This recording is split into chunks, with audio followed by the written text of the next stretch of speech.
In an older city, if you come across a massive building that takes up a lot of space, it likely replaced a bunch of smaller, older buildings that used to exist there. Two such large mid-20th century buildings sit side by side along Main Street in Hartford, Connecticut: the Hartford Public Library and the Abraham Ribicoff Federal Building and U.S. Courthouse. But what did the streets around these structures look like before these hulking edifices appeared, back when there were many smaller and architecturally more varied buildings? In fact, some of these buildings had deep roots in Hartford history, but they were swept away and replaced. Hi, this is History with me, Dan Sterner. Remember to hit the subscribe, like, and join buttons as we explore a lost stretch of Main Street. These two buildings are bordered by Main Street on the west and Prospect Street on the east. On the north is Arch Street, and on the south is the tree-lined pedestrian walkway called Pulaski Mall. Between the two big buildings is Sheldon Street. An unusual feature of the library building is that the Conland-Whitehead Highway runs right under it. This used to be where the Park River flowed under the Main Street Bridge. That bridge was built in 1833, and it's still there. In the 1940s, though, the river here was put through an underground conduit, and then the highway was built over it. A decade later, the library was built on the east side of Main Street, abutting the bridge, so that today the highway passes under Main Street, the library, and Prospect Street behind the library. Going back to a much earlier image of the city, in the 1860s, in the area of Main Street where the library is today, there were two buildings on either side of the Park River. North of the river, at the corner of Arch Street, was a two-story gable-roofed building, which was soon replaced by a three-story block. South of the river, at the corner of Sheldon Street, was a four-story Italianate commercial building. When this building was sold in 1863, the Hartford Courant newspaper described it as one of the most substantial buildings in the city at the time. It went through a lot of changes over the years. By 1899, it had become an apartment building called the Wellington. The picture on the right shows the building in 1923, just before it was significantly remodeled by developer Ferdinand de Sopo, who converted it into an office building with a new facade. By the late 1920s, it became known as the Central Building. This photo shows it in the early 1950s. In 1941, it was acquired by the city of Hartford to house the city's Board of Health. Over the years, other buildings on either side of the Park River along Arch and Sheldon Streets, the area of the future library, were also acquired by the city.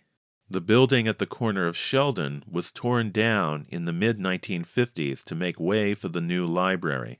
This picture shows the area of the future library circa 1940, before the Park River was buried. It's a view westward towards the Main Street Bridge, with the rear of the Central Building at Main and Sheldon on the left. The building had 4 stories facing Main, but had 5 stories in the rear, which was lower than the level of Main Street. This World War I era photo shows the Central Building before it was altered by De Sopo.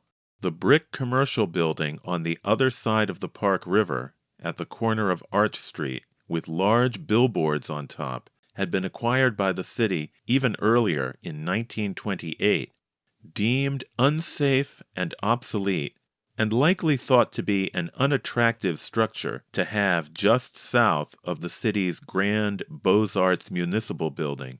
It was torn down in 1934 and replaced by a small park.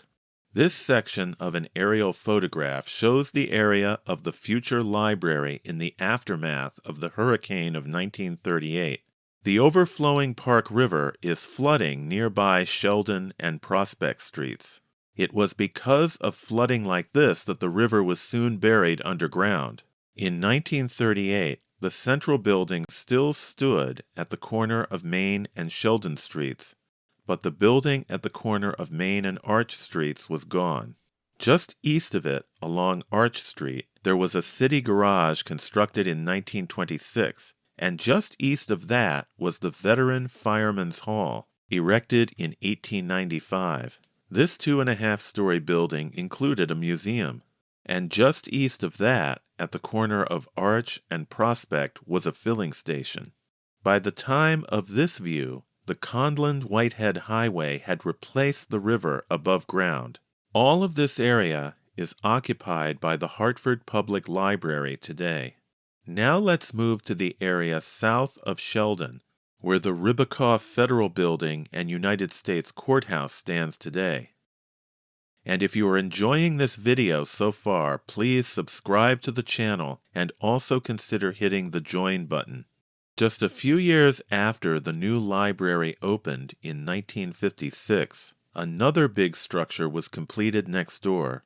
Dedicated in 1963, the 7-story Courthouse and Federal Building was later named in honor of former Connecticut Governor and U.S. Senator Abraham Ribicoff. Going back to the mid-19th century, there was a row of houses here along Main Street. In the lower right of this old photo is the Butler McCook House, built in 1782, which still survives today. North of it were 5 other houses, and on the southeast corner of Main and Sheldon was a Greek Revival-style church, erected in about 1834 as the South Baptist Church. It became the first Presbyterian church in 1852 and was converted into stores with a new facade in 1868. Let's jump forward to the World War I era, when Travelers Tower in the distance in this photo was still under construction. In 1915, the house just north of the Butler McCook House was replaced by an imposing 3-story building. Its upper 2 stories were dominated by 4 prominent arched window framings. The building was initially home to the Hartford Motor Car Company, dealers of Dodge Brothers cars. There was a sales and service building to the rear on South Prospect Street. The building was later home to the Beeman Griffin Auto Company. Other businesses also occupied space in the building over the years. In 1958, the ground floor space on the building's south side became the offices of the Hartford branch of the Connecticut Cancer Society. In 1963, the new Federal Building opened just to the north, and by 1972, the building had been replaced by Pulaski Mall. A tree-lined path named in honor of Revolutionary War General Casimir Pulaski. It connects to the Sheldon Oak housing development east of South Prospect Street. Now let's talk about the buildings that stood where the Federal Building is located today.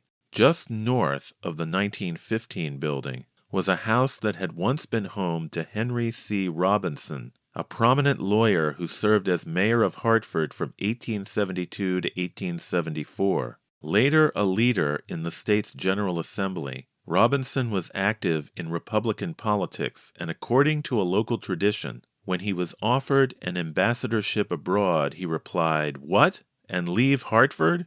In 1912, the Independent Order of Oddfellows erected a hall behind the house. In 1925, the Oddfellows tore down the old Robinson house and erected a new Oddfellows Hall on the property. Eventually, the space in front of the hall along Main Street became a used car lot. The house just to the north was also connected to a prominent family. It was the home of Dr. M.A. Bailey, who came to Hartford in 1892 and practiced medicine in the city until his death in 1936. The house had an office attached on its south side. Dr. Bailey's son, John M. Bailey, was the famous lawyer and politician who controlled the state's Democratic Party as chairman from 1946 until his death in 1975. In 1949, Bailey moved his office into the old house, occupying the same room on the second floor where he had been born 44 years earlier. North of the Bailey House, there were 3 more buildings up to the corner of Sheldon Street. One of the old houses on the block was modified in the later 1800s to have a mansard roof and a decorative Victorian entrance portico. Next door, there was a 3.5-story building with a mansard roof, and north of that, at the corner of Sheldon, was a 3-story Italianate-style building with tall windows and a rear extension to the east along Sheldon. This building was the substantial remodeling of the old church on the corner that I mentioned earlier. By the time of this circa 1950 photo, the Victorian house had been replaced by a 3-story commercial block.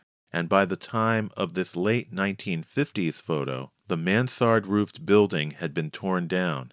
As for the building on the corner of Sheldon Street, many businesses occupied it over the years, including the Dwight R. Judson Company, distributors of motor oils, paints, heavy chemicals, and cleaners, which moved in 1928. By the time it was torn down, it had been occupied for some years by the Rockville Discount Furniture Store. The front marquee of that store had covered over the building's 2nd-story Italianate windows with a solid red covering. This photo from about 1900 is a view eastward down Sheldon Street from Main Street. Today, the library is on the left and the Federal Building is on the right. This late 1950s photo shows a view westwards, from Prospect Street, up Sheldon Street towards Main Street. The back of the library, which has since been expanded, is on the right. The buildings on the south side of Sheldon, on the left, were all replaced by the Federal Building and Courthouse. Another group of older buildings located just east of the Federal Building, on the east side of South Prospect Street, were also later removed and replaced by a parking lot. What do you think about all of these changes over the years? Please leave a comment below, and thanks for watching.